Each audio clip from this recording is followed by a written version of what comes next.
As you can see the starting of the farm from here. As you can see, this is the farming. Here is melon. Here is the farm.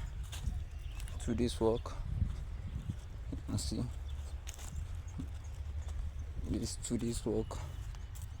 Very big.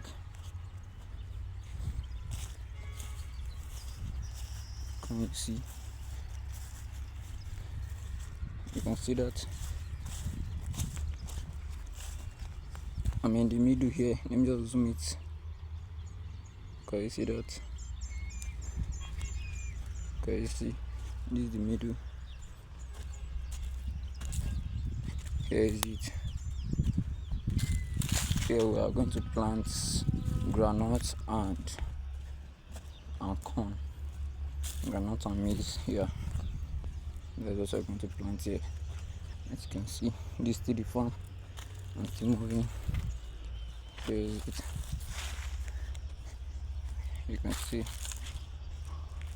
I'm done with it.